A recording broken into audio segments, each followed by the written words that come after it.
Тікелей эфирдеміз, құрметті көрермен. Енді жыл соңында, жылдың соңғы айында, яғни 365 күнімізге есеп беріп, келер жылға жоспар құратын шақ. Ал мойнымызда тұрған ең жауапты міндеттердің бірі уақытында салық төлеу.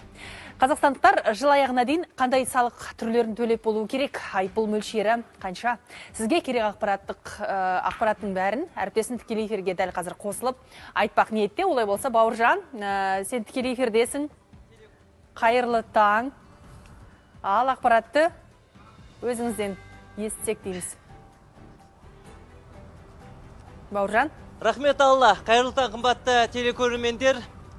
Жылдың аяқталуына да санаулы күн қалды. Мұндайда салық мәселесі де маңызды. Қазір еліміз бойынша заңды тұлғалар мен жеке кәсіпкерлердің қазынаға берешегі 321,7 миллиард екен. Енді мұндайда салық қарыздың қалай төлеген оңтайлы және неге баса мән берген дұрыс? Бұл туралы бізге Астана қаласы бойынша мемлекеттік кіріс департаменті жеке тұлғаларды әкімшілендіру және жалпыға бірдей декларациялау бөлімінің басшысы Ерасыл Жарқынбекұлы айтып беретін болады. Хош көрдік. Қазақстандықтар жыл аяғына дейін қандай салық түрлерін төлеуге тиіс? Қазақстандық жеке тұлғалар жыл аяғына дейін негізінен көлік салығы мен мүлік салығын төлеуге міндеттері болып табылады. Негізгі бұл салықтардың уақыты көлік салығы бойынша 1 сәуірге дейін, мүлік салығы бойынша 1 қазанға дейін көзделген. Сондықтан жыл соңына дейін толық төлеп бітуге міндетті жеке тұлғалар. Ал төлемеген жағдайда қандай шаралар қолданылады? Жеке тұлғаларға салығын уақытылы төлемеген жағдайда ең бірінші біз хабарлама қоямыз. Хабарлама 30 жұмыс күнінің ішінде орындалмаған жағдайда мәжбүрлеп өндіру шарасы қолданылатын болады. Яғни салық бұйрығы шығарылып, оны жеке сот орындаушыларына мәжбүрлеп өндіруге жіберетін боламыз. Үстеме қосылама үстіне егер төлемеген жағдайда? Жаңағындай уақытынан кешіктірген жағдайда мүлік салығын 1 қазаннан кешіктірсе, көлік салығын 1 сәуірден кешіктірген жағдайда өсімпұл қолданылатын болады. Ол ұлттық банктың есептеуімен 0,25% құрайды. Үстіне қосылады, иә? Үстіне қосылады. Күн сайын қосылады ма, әлде айына ма? Күн сайын қосылып отыр. Ал енді Астана қаласы бойынша қанша адамның қарызы бар қазір? Бүгінгі таңда жеке тұлғалардың Астана қаласы бойынша салығы, ол көлік салығына тоқталатын болсақ, 1 миллиард 391 миллиард теңгені құрайды. Ол салық төлеушілердің саны 20.310 салық төлеуші.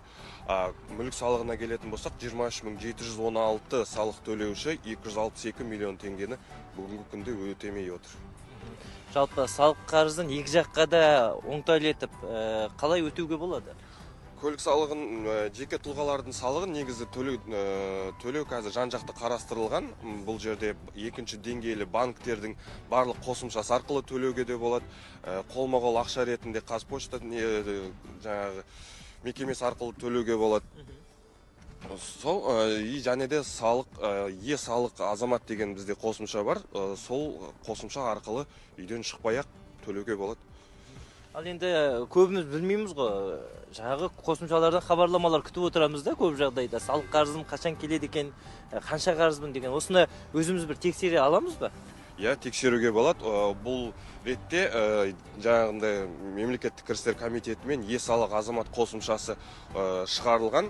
Бүгінгі таңда сол жерде толық жаңағы салық төлеушілердің есеп шоттары сонда көрсетілген. Ол жерде қанша қарызы бар, бүгінгі таңда қандай хабарламалар келіп түсті, соны барлық жерден көруге болады. Және де қарыз шыққан күннен бастап мемлекеттік орган, яғни жаңағы кірістер департаменті, жаңағы екінші деңгейлі банктердің хабарлама жібере алады, пуш хабарлама. Сол кезде төлеуге міндетті болып табылады. Білуімше сіздер рейдтерді өткізіп тұрасыздар, осыған байланысты. Бұндай жағдайда қандай шаралар қолданылады? Таңда рейдтер өтуде. Астана қаласы бойынша жаңағы полиция департаменті, жаңа жеке сот орындаушылары біздің мемлекеттік кірістер департаментімен бірге өткізілді. Борышкер аясында 60 машина, жаңағы көлік айып тұрағына енгізілген болатын. Көлік салығын төлемегендер? Көлік салығын төлемегендерден, иә. Жақсы, рахмет мәліметіңізге. Қымбатты телекөрермендер, салық қарызын жыл аяғына дейін уақытымен төлеп үлгеріңіздер. Енді қандай шаралар қолданылатын мамандар түсіндіріп айтты ғой. Сондықтан да осы шаралар қолданылмас үшін осының алдын алған жөн. Бізде әзірге осы студия сөз кезегі өздеріңізде. Рахмет, Бауыржан. ақпарат өте құнды, өте пайдалы болды деп ойлаймын, енді көрермен қауымға да. Әріптестер, енді өздеріңіз салық төлеу керек жатыр деп жатыр. Енді салықтан басқа да тірлік көп қой негіз жыл соңында, армандардың орындалуы, жаңа бүкіл міндеттердің орындалуы деген сияқты. Есеп беру жыл соңында, өзіңе өзің есеп беру.